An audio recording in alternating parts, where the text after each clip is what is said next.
I got so much motherfucking design on right now. Break it down, bring it back, make it clap. I got 3 old thoughts, new guap, where that thing. Bitches on my line, and you know. Assalamualaikum warahmatullahi wabarakatuh. Sebelumnya terima kasih banyak kepada Mas Hendra yang udah menyempatkan waktunya untuk kami ajak berdiskusi untuk membuka diskusi pada pagi hari ini.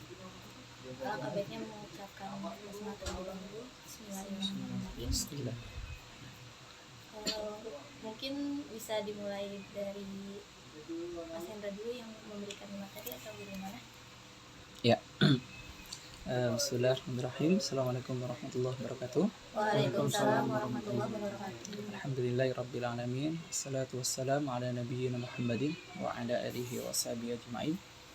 Asyhadu an la ilaha illallah wa asyhadu anna Muhammadan abduhu wa rasuluh alladzi la nabiyya wa la rasula ba'da. Amma ba'd. Alhamdulillah, kita bersyukur kepada Allah ya, di pagi ini Allah memberikan kita kesehatan, kesempatan, waktu luang sehingga teman-teman semuanya bisa sampai di sini dan melaksanakan tugas-tugas yang diberikan oleh kampus gitu. Ini kita modelnya diskusi aja ya. Ya, diskusi aja. Jadi tidak satu arah gitu istilahnya. Dan karena saya yakin juga teman-teman sudah membaca beberapa literasi juga terkait judul dan apa yang terkandung di situ, dan sudah istilahnya membuat beberapa pertanyaan. Tema kita hari ini tentang pelecehan seksual ya. Iya, penanganan dan penindakan kekerasan seksual. Pelecehan seksual. Jadi ini kaitannya dengan laki-laki dan perempuan. Ya. Bisa laki-laki ke perempuan, yang sering terjadinya seperti itu kan. Iya. Laki-laki ke perempuan, dan mungkin pernah terjadi sebaliknya juga, perempuan ke laki-laki. Kalau mungkin di sini saya kasih ini dulu ya, gambaran kita biar enak nanti diskusinya. Ini kaitannya dengan Islam kan nanti kan, dan di sini saya berangkat dari sudut pandang saya melihat perempuan ini dari Islam, sudut pandang Islam itu bagaimana. Nah, apakah Islam itu menjunjung tinggi perempuan, apakah Islam itu menghormati perempuan? Karena banyak sekali juga kalimat-kalimat yang menyudutkan Islam terkait hak-hak perempuan, bahkan menyudutkan pemakaian kerudungnya, kenapa harus menutup aurat seperti itu, ya, seperti itu. Jadi mereka menganggap itu seperti membelenggu perempuan. Nah, sebenarnya justru malah sebaliknya, pemakaian kerudung di mana perempuan di situ menutupi auratnya adalah semata-mata untuk kebaikan perempuan sendiri. Jadi untuk menjunjung tinggi derajat wanita ya, menjunjung tinggi derajat wanita. Buktinya apa? Seperti analogi kita sendiri, misalnya ketika melihat sesuatu yang terbungkus dengan sesuatu yang terbuka, maka otomatis kita di situ sudah memberikan penilaian sesuatu yang terbungkus itu nilainya lebih tinggi daripada sesuatu yang terbuka, karena tidak semua orang boleh melihatnya, tidak semua orang boleh tidak punya akses ke situ kecuali orang-orang tertentu saja. Nah, kalau sesuatu itu terbuka, maka semua orang bisa melihat, bebas siapa saja. Nah, dari sini sendiri sudah menunjukkan bahwa Islam itu ada perlindungan ya, istilahnya perlindungan dan meninggikan derajat wanita. Kalau dalam Al-Quran sendiri sudah dijelaskan ya, bahwa di surat Al-Ahzab kalau nggak salah di ayat 59 itu Nabi Muhammad SAW diminta untuk menyerukan kepada istri-istrinya dan kepada anak-anak perempuannya agar mereka itu mengenakan jilbab, mengenakan jilbab yang menutupi perhiasan mereka. seperti itu. Di situ disebutkan juga agar mereka itu mudah dikenali sebagai seorang muslimah. Itu tujuan pertama. Yang kedua, agar mereka tidak diganggu. Jadi ketika ayat ini diturunkan, kemudian didakwahkan oleh Nabi kepada istrinya, anak-anak perempuannya, kepada para sahabatnya, maka saat itu turunlah perintah untuk hijab, perintah hijab. Dan di situ dapat dibedakan mana perempuan yang muslimah, mana perempuan yang enggak muslimah, seperti itu. Pertama, untuk membedakan identitas dulu, Yang kedua, agar mereka tidak diganggu. Nah, ini kalimat kata mereka tidak diganggu. Kalau di Qur'annya itu ayyurafna fala yu'dzain, sehingga mereka ini dikenali sebagai wanita yang baik-baik, dikenali sebagai wanita yang menjaga dirinya, dikenali sebagai wanita muslimah. Ayyurafna fala yu'dzain, sehingga mereka ini tidak diganggu. Tidak diganggu itu, orang mengganggu itu kan pertama karena ada niat dari dirinya. Ada niat dari dirinya. Yang kedua, karena ada kesempatan, ya istilahnya. Jadi istilahnya kejahatan itu, kalau dulu ada acara di TV, kejahatan itu tidak hanya terjadi karena ada niat dari pelakunya, tapi juga karena ada kesempatan. Nah, dua ini, kalau ada niat pelaku dan juga kesempatan, maka kejahatan itu bisa terjadi, apapun itu bentuk kejahatannya. Termasuk juga kejahatan terhadap perempuan, ya, karena ada niat pelakunya, ada niatnya, pelaku berniat, dan juga ada kesempatan di situ. Dan salah satu fungsi dari hijab kerudung ini tadi disebutkan agar tidak diganggu. Jadi ini istilahnya untuk mengurangi dari niat pelaku. Jadi kalau misalnya pelaku, ya, di situ misalnya tiba-tiba dia ada niat untuk mengganggu karena di situ ada perempuan misalnya, kemudian dia tidak ditemani, kemudian dia tidak menutup aurat. Kira-kira besar mana potensi kejadian si pelaku ini untuk menggoda wanita dengan dalam kondisi lain, misalnya sama-sama sendiri tapi dia terlihat menutup aurat misalnya. Tentu si pelaku ini kan akan punya pikiran dua kan, ya. Yang pertama, kalau misalnya dia tidak menutup aurat, wah ini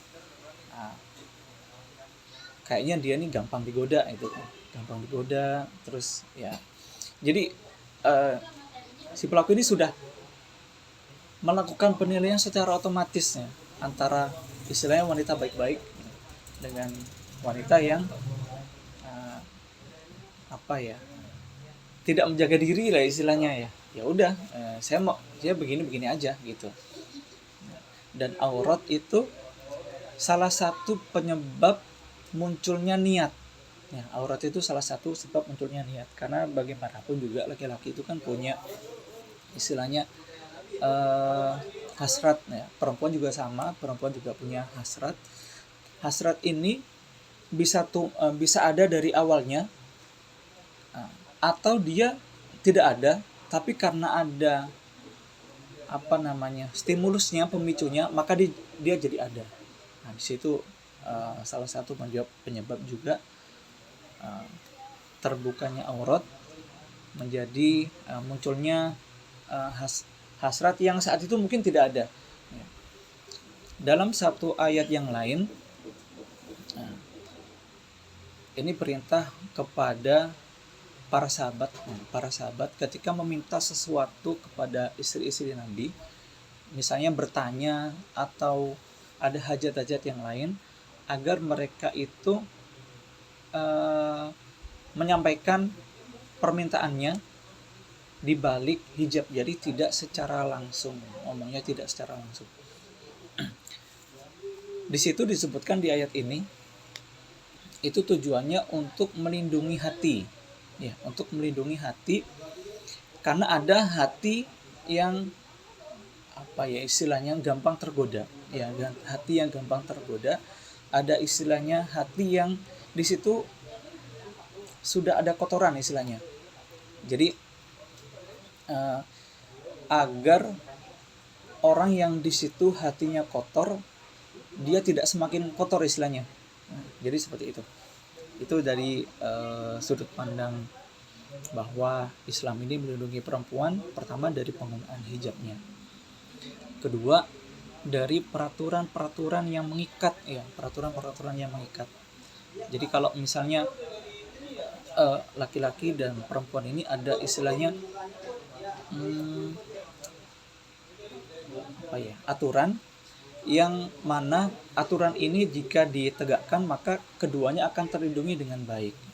Misalnya ayat di surat An-Nur ayat 31 itu, selain tadi ayat 59 di surat Al-Ahzab bahwa wanita perempuan itu diminta untuk menggunakan kerudung untuk melindungi diri mereka, untuk mereka dikenali, melindungi diri mereka dari laki-laki atau dari pihak lain yang berniat buruk kepada mereka.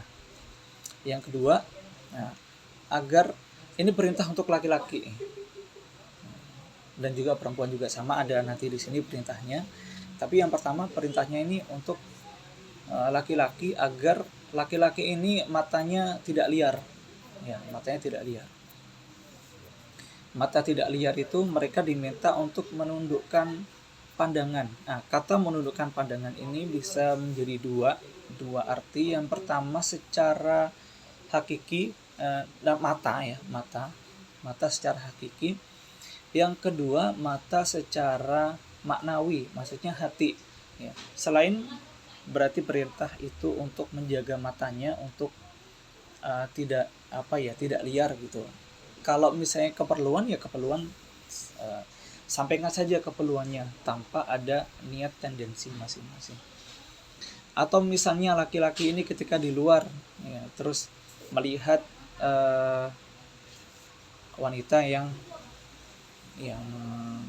mohon maaf yang tidak menutup aurat misalnya, maka ini perintah ini jatuh kepada laki-laki juga agar mereka melindungi hatinya, melindungi matanya dengan tidak melihat perempuan ini ya, secara sengaja.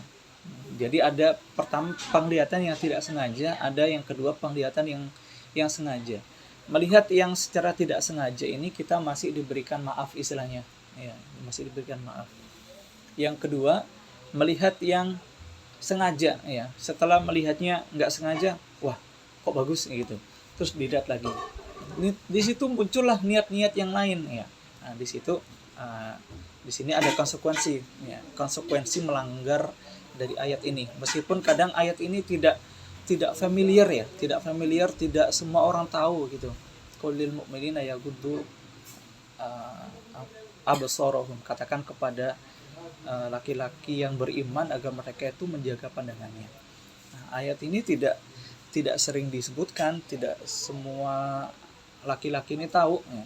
Tapi insya Allah akan menjadi tahu kalau kita mengikuti kajian-kajian misalnya yang kaitannya dengan keislaman, pergaulan laki-laki dan perempuan.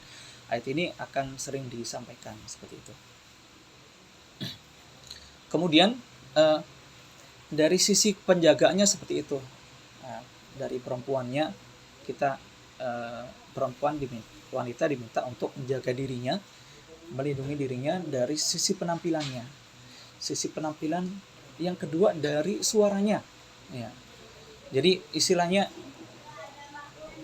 suara wanita itu memiliki efek khusus kepada laki-laki, ya. Laki-laki kalau mendengar suara laki-laki gimana? Biasa aja. Biasa aja. Kalau perempuan dengar suara perempuan gimana? Biasa aja, ya. Kalau laki-laki dengar suara perempuan biasa aja, ya. Dengar suara perempuan mungkin ada yang biasa aja, tapi kadang ada perasaan di situ yang ke hati, ada perasaan nyaman istilahnya. kalau dengar suara lawan jenis itu, misalnya dia dengan dengan perhatiannya, misalnya dengan bertanya gitu aja udah memberikan efek yang khusus gitu kan, dibanding dengan mendengar suara teman yang sejenis, misalnya ditanya udah makan belum, yang tanya perempuan ke perempuan mungkin biasa aja. Kalau yang tanya laki-laki ke perempuan atau perempuan ke laki-laki, kadang-kadang itu menjadi berbeda ya. Walaupun kadang biasa aja, tapi kadang-kadang menjadi berbeda ya. Walaupun yang mengucapkan itu tidak punya niat apa-apa, misalnya hanya sekedar bertanya gitu, sekedar bertanya, yang mendengar ini yang mungkin nanti akan menjadi berbeda.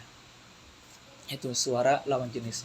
Nah, lalu suara yang bagaimana? Bahkan sampai yang sedetail ini ya, istilahnya dari Al-Quran itu mengarahkan atau melakukan tindakan preventif ya, antara laki-laki dan perempuan. Jadi suaranya itu diminta untuk tidak dengan suara yang menggoda ya. Tidak dengan suara yang mendayu-dayu, istilahnya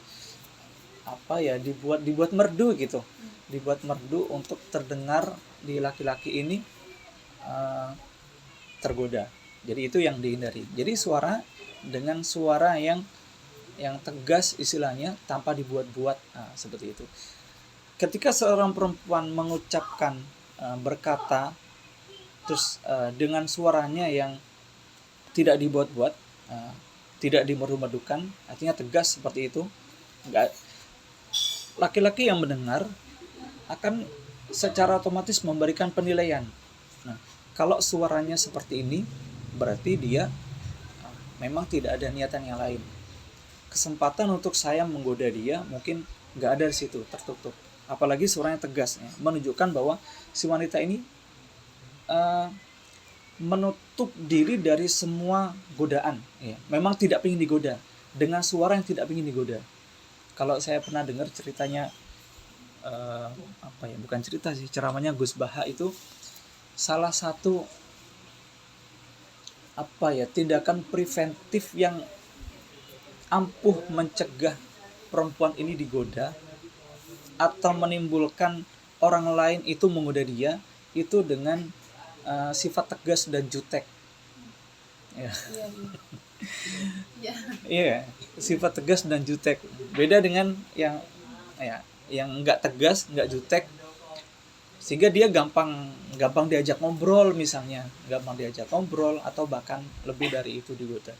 Karena dari awal udah tegas, udah jutek, laki-laki yang punya niat buruk pun akan berpikir dua kali. Ya, wah, dari awal sudah menunjukkan resistensi gitu kan. Wah, ini tegas banget ya. Kalau dilanjutkan mungkin dia akan kena sendiri batunya si laki-laki ini. Seperti itu. Jadi memang Islam sudah menunjukkan seperti itu, mengatur seperti itu. Tinggal kita ini ya, apa yang ada di Quran, di hadis itu kadang kita nggak tahu kan, sehingga kita ya udah seperti apa adanya aja, naluriah gitu. Tapi kalau kita tahu isinya seperti apa, ternyata itu baik buat kita, maka kalau kita laksanakan ya enak, itu semuanya akan terjaga. Dari sisi penjagaan, tindakan preventifnya. Yang kedua, kalau sampai terjadi istilahnya menggoda atau melakukan kekerasan, tindakan pelecehan seksual, maka di sini tentu ada konsekuensi ya. Pertama,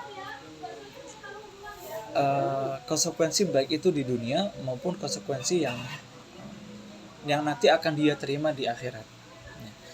Di Quran juga sudah dijelaskan, kalau misalnya terjadi pelecehan seksual sampai terjadi pemerkosaan misalnya, nanti dia jika terbukti bersalah, untuk si laki-laki ini dia mendapat hukuman had ya, masuk ke hukuman had. Jadi hukuman had itu hukuman yang diberikan atas tindakan yang merugikan orang lain ya, terutama ini tindakan secara fisik ya, tindakan fisik yang merugikan orang lain.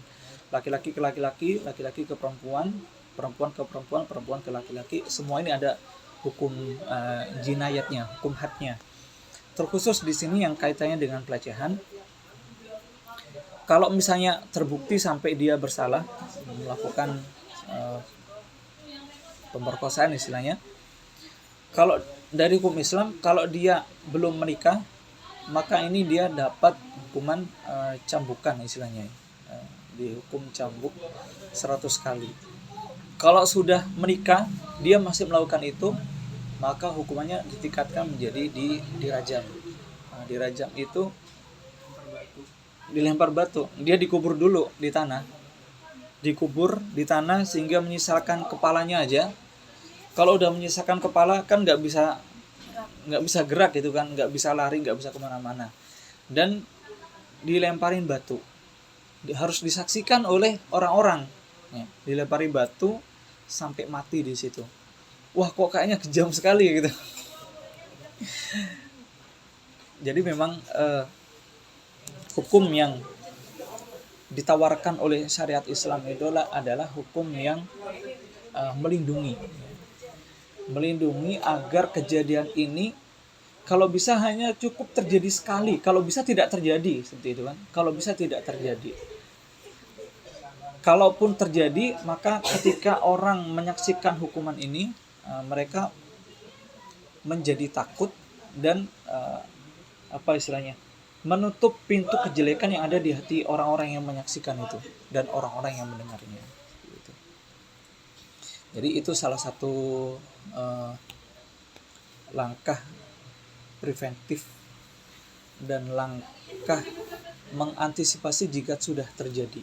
Jadi laki-laki dapat jaga pandangan, jaga hati dari perempuan, jaga aurat, jaga pandangan dari hati. Kalau sudah terjadi nanti ada hukumannya, seperti itu. Nah, mungkin dari sini kita buka pertanyaan nih biar lebih enak diskusinya.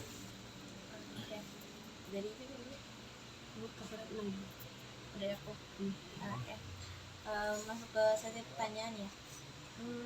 Pertanyaan yang pertama itu mungkin gini Mas, bagaimana sih upaya Islam itu untuk memberikan pemulihan dan rehabilitasi kepada pelaku kekerasan atau pelecehan seksual? Oke. Teman-teman di sini sudah ada referensi terlebih dulu ya, terkait ketika karena ini mungkin nanti akan ada dampak psikologis yang diterima oleh wanita, ya, oleh perempuan atau wanita ketika dia mendapatkan pelecehan seksual seperti itu. Ya, tentu yang pertama kalau kita bisa memberikan penjelasan itu, jadi wanita yang sudah mendapatkan pelecehan seksual mungkin dia akan terdampak di sosial bahkan di psikologisnya sendiri. Ya. Pernah saya dengar kemarin di SD dan mungkin agak berlebihan mungkin ya efek yang timbul di dia. Jadi temennya ini bercanda, temennya bercanda terus buka ini, giniin kerudung, apa namanya, nyingkap kerudung gitu. Iya gitu, si laki-laki temennya ini bercanda buka kerudung, nah, seperti itu. Dan temennya yang perempuan ini merasa, wah, dia pegang kerudung saya gitu dan dibuka. Itu jadi sesuatu yang luar biasa buat dia, bahkan buat si anak perempuan ini menjadi shock dan tidak mau sekolah. Dan ini terjadi di salah satu sekolah swasta di Jakarta. Tidak mau sekolah sampai bertahun-tahun itu. Jadi dia hanya di kamar aja, di rumah aja, ngurung diri di kamar. Nah, tentu Islam itu menawarkan solusi-solusi ya. Misalnya perempuan atau wanita ini adalah tanggung jawab dari walinya. Wali itu siapa? Wali itu ayahnya, ya, bapaknya. Kalau nggak ada bapak berarti pamannya. Kalau nggak ada pamannya berarti kakeknya. Kalau nggak ada kakeknya berarti saudara laki-lakinya. Ya, saudara laki-lakinya. Dia berada dalam selama berada dalam perwalian itu, dia ini adalah tanggung jawab mereka dari nafkahnya, ya, kehidupan ekonominya, bahkan kehidupan sosialnya juga ini masih ditanggungkan kepada walinya. Nah, tentu kalau misalnya terjadi apa-apa, wanita ini tidak sendiri, ya. Dia mendapatkan pelecehan seksual misalnya, dia ini tidak sendiri. Ada ayahnya, ada kakaknya, ada pamannya, ada kakeknya, dan ada hukum yang berlaku di situ. Nah, dia mendapatkan perlindungan dari banyak pihak, dari walinya, dari hukum. Hukum ini maksudnya dari negara. Hukum maksudnya dari negara.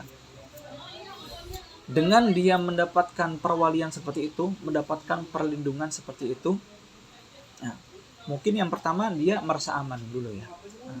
Lalu ketika sudah adanya ini, qadarullah, sampai terjadi pelecehan seksual misalnya, maka wali-wali ini yang akan bertanggung jawab ke dia, bertanggung jawab bagaimana si anak perempuan ini, si wanita ini dapat pulih sebagaimana biasa.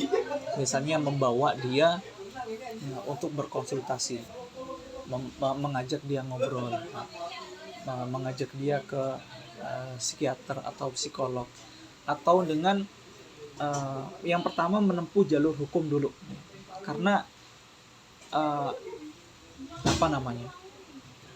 efek psikologis itu kadang bisa terobati ketika keinginannya sudah terpenuhi.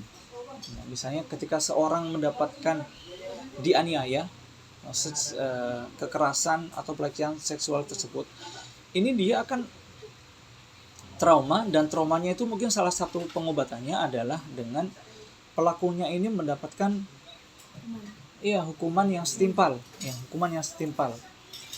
Lalu yang kedua, dia traumanya ini akan bisa terobati kalau misalnya dia merasa kepercayaan dirinya sudah mulai tumbuh. Kapan kepercayaan dirinya sudah mulai tumbuh? Kalau dia sudah merasa mendapatkan perlindungan itu dari pihak-pihak yang jadi walinya ini, dari keluarganya sudah menunjukkan kepedulian, kemudian dari negara sudah menunjukkan hukum ini dapat ditegakkan dengan adil istilahnya. Nah, di sini akan mulai menumbuhkan istilahnya kepercayaan diri, dan mungkin dapat terobati istilahnya ini kalau misalnya dia sampai terganggu secara psikologis seperti itu, ya.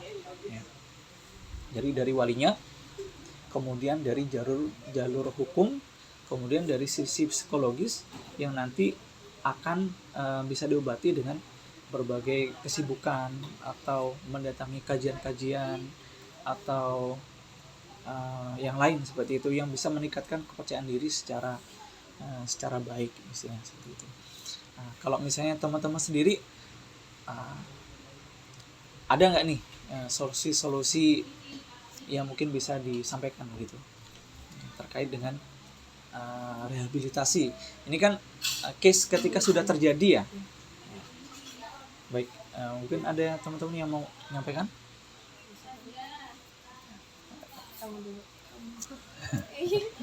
Dari laki-laki dulu nih. Dari laki-laki, kalau melihat seperti itu, kira-kira apa nih yang bisa kita lakukan gitu? Mungkin dari saya itu, dari rehabilitasi itu perlu dari kerabat-kerabatnya juga, ya.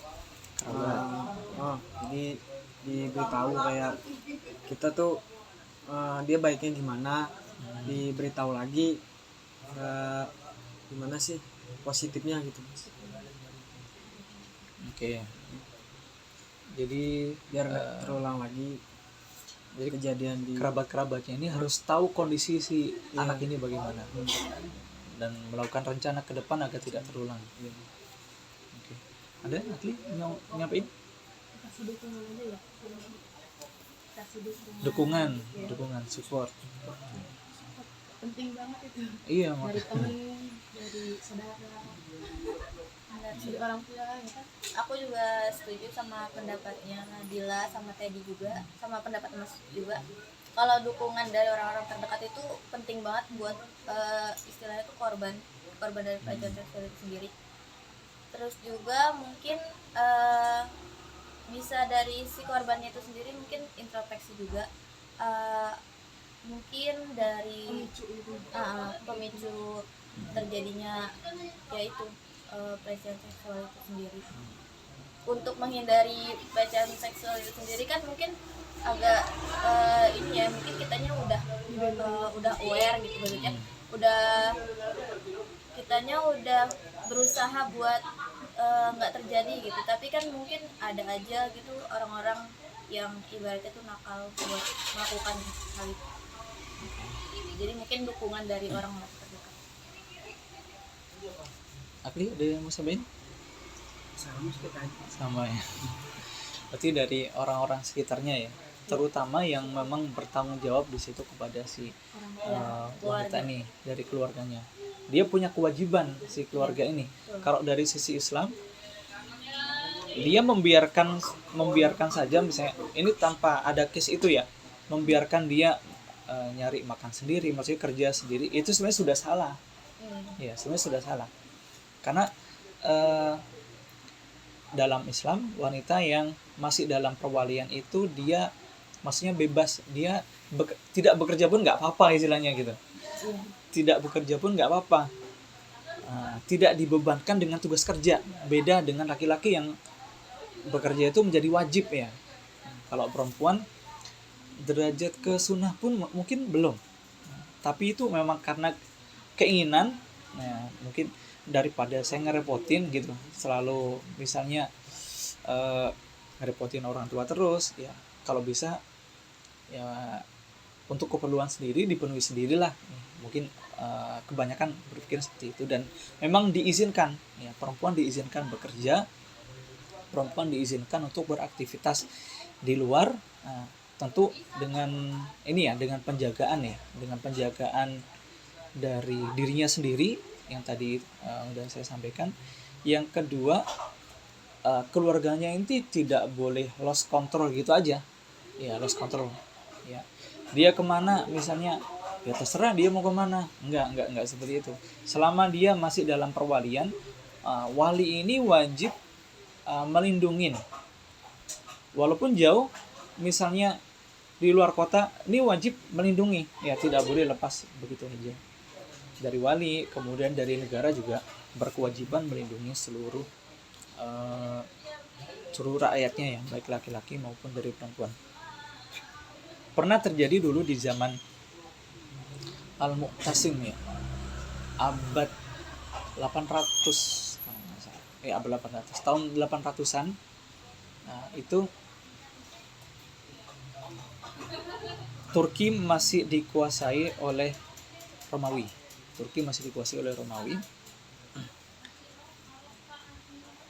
Dan di sana ada Islam udah masuk sana. Ada seorang budak perempuan yang dilecehkan oleh tentara Romawi. Dengan cara apa? Dia ke pasar. Jadi bajunya ini dikaitkan ke paku, sehingga ketika dia berdiri tersingkap sebagian auratnya, gitu kan. Digoda seperti itu, ya. Sehingga wanita ini ya terganggu dan teriak, sampai berita ini ke istana, ke Baghdad, ke pemerintahan, ke pusat pemerintahan saat itu, pemerintahan Al-Mu'tasim. Beliau tergerak hatinya untuk melindungi si wanita ini, ya, dengan mengirimkan pasukan. Jadi istilahnya Islam saat itu sudah sangat kuat. Jadi apapun gangguan yang terjadi kepada rakyatnya, terutama di situ perempuan ya, yang menjadi istilahnya apa ya? Kalau misalnya di keluarga itu, perempuan itu kalau sampai diganggu itu berarti menantang, ya. Harga diri laki-laki itu turun, ya. Termasuk di sini beliau, ya, harga diri negara seperti diturunkan dengan diganggunya salah satu wanita ini. Dia mengirimkan pasukan dengan jumlah yang sangat banyak, ratusan ribu. Yang mana ini kepalanya sudah sampai ke Turki, Amuriah di situ. Di Baghdad itu belum selesai. Saking panjangnya pasukan itu. Ya. Itu perlindungan dari negara ya saat itu ya. Jadi istilahnya ini nggak main-main ini kalau Islam itu melindungi warganya, terutama perempuan dari kejahatan pelecehan seksual seperti itu. Nah, mungkin bisa dibuka nih pertanyaan lain ya. Pertanyaan lain dari Dila. Apa yang bisa dilakukan oleh seorang muslim jika mereka menjadi korban kekerasan atau pelecehan seksual? Oke. Pertama dia harus berani ya. Maksudnya harus berani. Dari sebelumnya itu dia sudah harus berani, seperti yang tadi udah disampaikan, ya tegas. Kalau diperlukan jutek itu ternyata bagus ya. Iya, memberi batas juga ya, Bang. Memberikan batas. Nih kamu batasnya sampai sini loh. Ya itu. Jutek itu ternyata bagus. Ya. Jutek dalam artian kita tuh melindungi diri ya. Kalau juteknya ke keluarga itu nggak bagus, dosa itu. Ke kakak sendiri, ke adik sendiri, ke ayah, ke ibu, ke paman, ke saudara. Jutek ini nggak boleh yang jutek. Tapi jutek itu diperlukan kalau misalnya kita ingin memberi batas kepada orang yang mungkin tidak kita kenal ya, secara nggak muhrim, terus kita merasa tidak aman di situ jutek mungkin jadi wajib ya. Terus ini setelah terjadi misalnya ya, pertama dia harus meyakini dulu bahwa segala sesuatu terjadi itu memang karena qada dan qadar dari Allah Subhanahu wa taala. Segala sesuatu yang sudah terjadi itu pasti terjadi. Ya, yang sudah terjadi itu kalau kita mikirnya kalau saya begini pasti tidak akan terjadi. Itu tidak akan merubah. Sebenarnya tidak akan merubah. Apa yang sudah terjadi memang sebelumnya ditakdirkan pasti terjadi dengan sebab-sebab yang kita bisa pikirkan ketika itu sudah terjadi. Nyambung nggak? Iya. Sesuatu itu pasti terjadi dan sebab-sebabnya apa? Nah, kita bisa introspeksi. Yang tadi disampaikan, kita bisa introspeksi dari segala celah yang mungkin kita bisa temukan. Ya, segala celah yang bisa kita temukan. Itulah sebab-sebabnya segala sesuatu itu terjadi. Bahkan disampaikan ke kita lewat Al-Quran itu ma asobaka min hasanatin faminallah. Apa yang terjadi kepadamu, hal-hal yang baik itu dari Allah. Dan apa yang terjadi kepadamu yang buruk-buruk, semua yang buruk-buruk famin nafsi, itu ada kesalahan dari kamu sendiri di situ. Nah, berarti di sini memang kita diminta untuk introspeksi. Setelah kita introspeksi dan kita menemukan kejadian-kejadian di situ, mungkin karena dosa saya, mungkin karena kesalahan saya yang ini, mungkin karena ini, karena itu. Tapi kita juga bisa menuntut keadilan istilahnya, ya, agar si pelaku ini mendapatkan balasan, ya. Karena tadi di Islam itu memberikan hukuman yang jera, membuat pelakunya jera. Jadi setelah melakukan inspeksi, dia tidak boleh berhenti di situ. Dia bisa melaporkan ke keluarganya yang mereka adalah memiliki kewajiban untuk melindungi wanita ini, untuk melindungi anggotanya ini, melaporkan ke keluarganya, kemudian dari keluarga ini akan nanti melaporkan kepada petugas dalam arti negara gitu. Karena negara yang memiliki kewenangan untuk melaksanakan hukum. Negara ini memiliki kewenangan untuk melaksanakan hukum dan hukum itu berada di tangan negara. Nah, seperti itu. Secara jalur hukumnya dia melaporkan ke keluarga melaporkan ke negara, ke kepolisian dalam konteks kita. Dari kepolisian ini nanti akan melakukan ini tindakan-tindakan yang sudah sesuai SOP ya, menangkap pelakunya dan segala macam seperti itu. Yang kedua ya, dari sisi setelah melakukan introspeksi, berarti dia untuk agar tidak trauma, berarti dia harus cari hal-hal yang nanti agar tidak sampai terjadi. Mungkin dia sudah melakukan celah-celahnya itu, kemudian agar bisa beraktivitas secara normal kembali, maka dia harus melakukan berbagai upaya agar dia dapat terlindungi dan bisa beraktivitas seperti normal, seperti biasa. Mungkin itu dari saya. Pertanyaan selanjutnya, sebenarnya ini di luar dari pertanyaan yang sih Mas, saya mau nanya sendiri. Zaman sekarang kan ini ya, kita kan banyak kayak mungkin wanita-wanita yang udah menutup auratnya dengan benar gitu, tapi masih aja ada di berita-berita orang-orang yang kayak mungkin apalagi ada tuh berita pernah orang lagi sholat terus dilecehkan.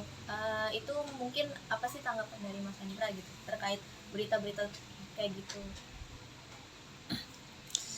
Lagi sholat kemudian dilecehkan gitu sama orang-orang yang ya begitu. Oke, berarti konteksnya sebenarnya harusnya tidak ada celah ya.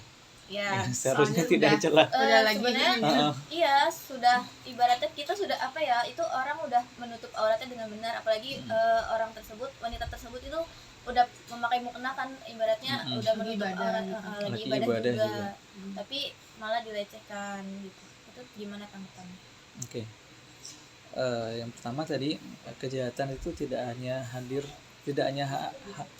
ada karena niat pelakunya, tapi juga karena ada kesempatan. Dia melihat kesempatan di situ. Jadi memang udah ini jelas dilakukan oleh pelaku atau di sini laki-laki yang nggak punya integritas ya, dia sudah misalnya kalah dengan nafsunya ya, kalah dengan dorongan hawa nafsunya, kalah dengan keinginan kotornya itu, sehingga dia bisa nekat melakukan itu bahkan ketika korbannya itu sedang dalam keadaan ibadah ya. Seharusnya kan nggak seperti itu ya. Seharusnya nggak seperti itu, mendapatkan perlindungan. Orang yang seharusnya mendapatkan perlindungan, tapi di situ dia malah mengganggu seperti itu. Nah, tentu jelas Islam sangat membenci, mengutuk, bahkan menawarkan istilahnya hukuman bagi orang ini. Hukuman di Islam itu kadang-kadang semangat hukuman di Islam itu bukan untuk menghukum pelaku sebenarnya. Paham nggak maksudnya? Seperti yang tadi misalnya pencuri potong tangan, kemudian kisos pembunuhan ya dikisos. Kisos itu pembunuh ya dibunuh gitu. Mukul ya dipukul balik. Ya. Biar seimbang, hukuman yang seimbang. Tapi sebenarnya semangat dalam Islam itu bukan untuk menghukum pelaku, tapi agar untuk melindungi, untuk mencegah perbuatan kejahatan ini tidak terulang dan tidak terjadi lebih luas lagi. Ya, bahkan ada istilahnya ayat di situ kan, walakum fil qisas hayatun ya ulil albab. Bagi kalian umat Islam, kisos itu membunuh balik ya. Itu ada kehidupan. Kok bisa membunuh balik ada kehidupan? Jadi untuk menjaga kehidupan ini kadang perlu hukuman yang setimpal ya, agar tidak terjadi pembunuhan yang lebih luas istilahnya. Dan yang tadi ini ya, walaupun dia dilecehkan misalnya dengan pelecehan yang kecil, tapi kalau hukumannya itu ditegakkan dan bahkan itu dibenci dan ada hukumannya, ya, ini akan kalau misalnya diterapkan, disampaikan, dan ini mendapatkan hukuman oleh pihak yang berwajib, maka akan melindungi perempuan-perempuan yang lain, istilahnya seperti itu. Jadi kalau dari sisi Islam sendiri itu perbuatan yang sangat tidak dibenarkan ya. Terakhir mungkin apa ada nasihat atau panduan di dalam Islam untuk mendidik dan membimbing masyarakat, khususnya untuk kita kaum muda, dalam mencegah kekerasan atau pelecehan seksual? Ya, tentunya dari Islam itu dimulai dari diri sendiri. Ya, dari Islam itu pasti mulainya itu dari hal yang paling kecil. Tindakan preventif itu yang cara agama kita untuk mencegah sesuatu terjadi yang tidak diinginkan itu dari hal kecil dan dimulai dari diri sendiri. Di ayat yang tadi pernah saya sampaikan itu dari pandangan mata,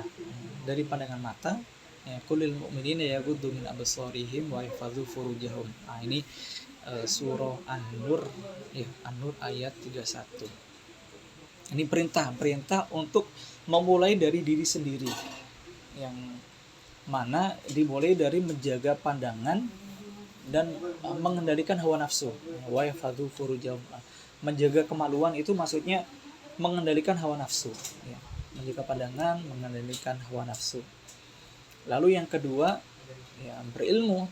Tentunya berilmu itu berarti dia tahu kewajiban apa yang harus saya lakukan, hak apa saja yang bisa saya dapatkan, kemudian kewajiban apa saja yang harus saya lakukan. Nah ini dari Islam itu seperti itu.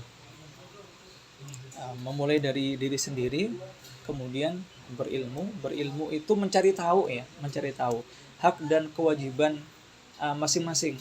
Laki-laki berarti harus tahu ini batasan hak dan kewajibannya kepada orang lain, kepada laki-laki lain, bahkan kepada laki-laki ya. Laki-laki kepada laki-laki kepada perempuan. Nah, itu ada. Bahkan laki-laki tidak boleh melihat aurat laki-laki yang lain. Ya. Apalagi melihat aurat yang perempuan kan, melihat aurat wanita. Ini apa yang kita lakukan untuk menanggulangi tersebut? Ya, itu. Nah, mengerti hak dan kewajiban, kemudian mengerti konsekuensi dari apa yang akan kita lakukan kalau misalnya kita melakukan ini, nanti konsekuensinya apa? Ya. Dan yang terakhir, jadilah laki-laki dan perempuan yang punya integritas ya. Yang punya integritas itu maksudnya laki-laki sejati, jadi wanita yang sejati yang memiliki wibawa dan harga diri. Seperti itu sih. Bad nigga clap, I got 3 old thoughts, new block.